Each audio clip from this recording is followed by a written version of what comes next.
awesome and fabulous friend, Katie, who we used to be teaching partners together, and both of us have left teaching to go on and do other things. Yes. Thank you, Katie, so much for coming and doing this with me. I really appreciate it. Thanks for having me. And excited to be here. yeah, she's just fabulous. I mean, just look at her. But anyway, we're not just gonna talk cupcakes today, although we will get there. Today we're gonna focus on living life gluten-free. Mm-hmm. Now, I know for me, I will make a choice to be gluten-free just because some foods, I don't know, I feel real puffy after we eat a lot of gluten. Totally. That's a thing, right? It is. But for you cannot eat gluten. I cannot eat gluten unless I want to be really, really ill. Okay, we don't want that. We're trying to avoid people getting ill after eating my food. This is 100%. But that's good. Yeah. Good so I've tasted a lot of gluten-free foods, and I mean, there's a lot of frustration with being gluten-free. There really is. What are you finding the biggest frustration? So I've been gluten-free for a little over a decade now. Okay. And initially it was really, really difficult to find any 10 years ago? gluten-free. Yeah, it was really, really tricky. And I made the mistake, which a lot of people do when they go to gluten-free, is they switch to like processed gluten-free everything.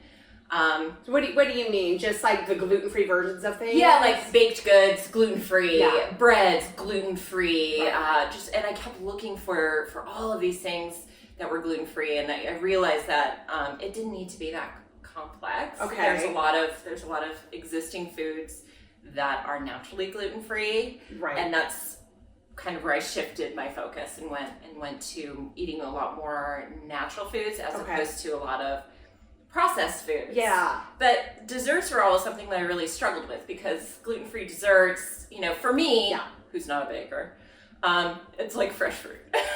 Okay. You gotta enjoy your fruit. But for everyone you, else having cake and these pastries, and you're like, here's my apple. Yeah, my delicious apple that I enjoy so much. No shade to apples. But the cool thing about you, and the one thing that I've always really loved about our friendship is like you saw the sad girl in the corner with her apple, and you're like, oh no, we're gonna fix that. Well, I mean, when I started trying to find gluten-free foods, first of all, they're really freaking expensive. They're really expensive. Which I don't understand that. Pay double. Yeah.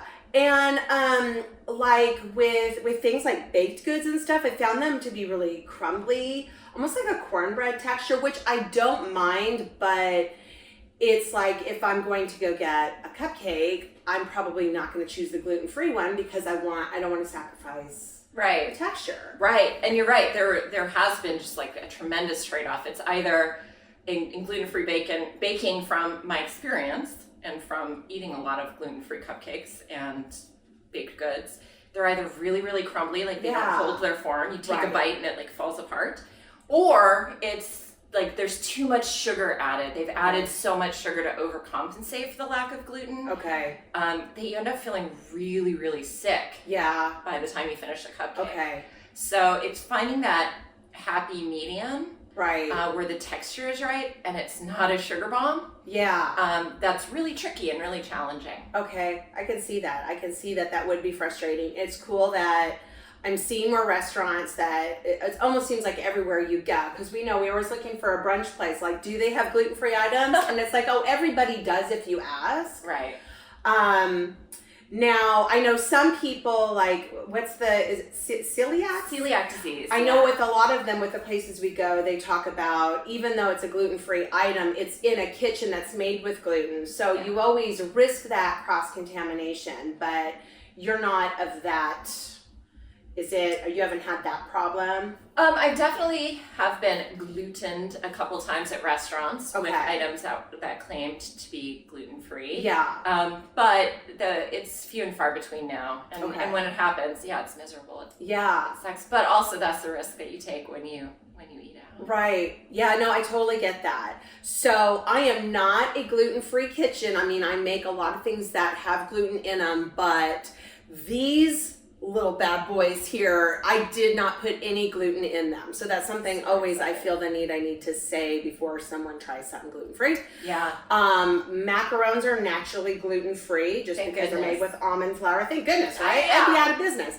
But I mean, sometimes I'll put things on them that have gluten, but obviously that's an easy fix. So I trust you implicitly. Oh, I will say, Allie's been baking for me for years now, and I have never had a reaction to anything that you baked me. I did not hear to say that. No, she didn't.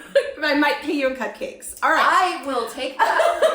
100%. So I was experimenting. I found some gluten-free flour. Now the stuff that I found, I don't know much about gluten-free flour, but this one seemed to be a win. It's 1-to-1. Okay. So I can use the exact same amount of gluten-free. Boy, try saying that 5 times. Gluten-free. Gluten-free flour as you would all-purpose flour. Okay. Let's try it. I'm gonna let you choose your poison. You choose which one. Poison. Oh, by the way, I call these Twisted Union because my friend could not choose between chocolate and vanilla. So I said, "What the heck? I'll swirl it," and it's Twisted Union. I love it. We're just a little bit twisted. We are a little bit twisted. All right, go ahead. I'm good for this one because sprinkles.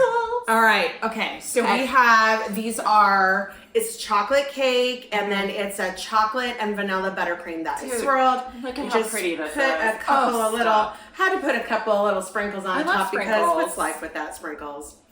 All right. So the main thing we're looking for is we don't want it crumbly. No crumbly. So we're gonna say that M word that I hate so much. It's very moist. It is actually very moist. You can break it apart. It doesn't crumble. She's going to do a lot of editing on this because she loves the word moist. But it's true. It is very moist. Okay. I don't want to. I love it. She goes in. Mm-hmm. Okay. I like the chocolatiness. I just went right for the cake this time because that's the part I'm testing. Wait, how's my face? It looks beautiful as always. If you have chocolate in your teeth. Okay, let me just say, there's no crumble here. Okay. I wish I could hold up the plate to show there's no crumble here. That is really good. Are you sure you use gluten-free flour? I swear to God. I swear to God. You swear? Because otherwise you'd be finding out in about, 20 minutes? Stay tuned for 20 minutes. No, I found a really good. Really good. Thank you. I found, I want to say like Sprouts or Whole Foods. One of those has a really good 1-to-1 flour that I would recommend. This is, the most successful I've had I've tried coconut flour and stuff like that, which it always has that coconutty process. Which is fine if you're going for a coconut flavor, but yeah, I don't know. This is really good. Okay, good. This is such a good base too. You could be really creative with this. And so if I were to make these again, one of the things I did discover for anybody that does gluten-free baking, please feel free if you have other helpful hints. I noticed that I need to probably put in a little more baking powder just because they didn't get that little dome that you usually get with a cupcake, but they didn't sink either. So I think just a little, I'd probably have to bump up the baking powder a smidge to give them that little. But other than that, it's very structurally sound. Well, I got to cover it with the frosting. The frosting's really good too. Good. Okay. So now that we know that this is a good flour, there are other things that I can try. So if I was going to, just for you, make a gluten-free dessert, what's something that you feel like you've been missing for the past 10 years you haven't been able to have? I mean, this. Okay. Okay, so I'm going to call this Katie's cupcake then. Katie's Twisted Union. Wait, yeah. Boy, isn't that appropriate? But thank you so much for trying these. I know it's. Thank you so much for making them. Oh, my pleasure. I mean, I wanna make sure that people that need a gluten-free item, they have something they can treat to. It's not just meant for us. So, all right. I'm not gonna stop eating this. You can have all of them. Let's take them all home with you. Thank you. Okay, You're awesome. Yay.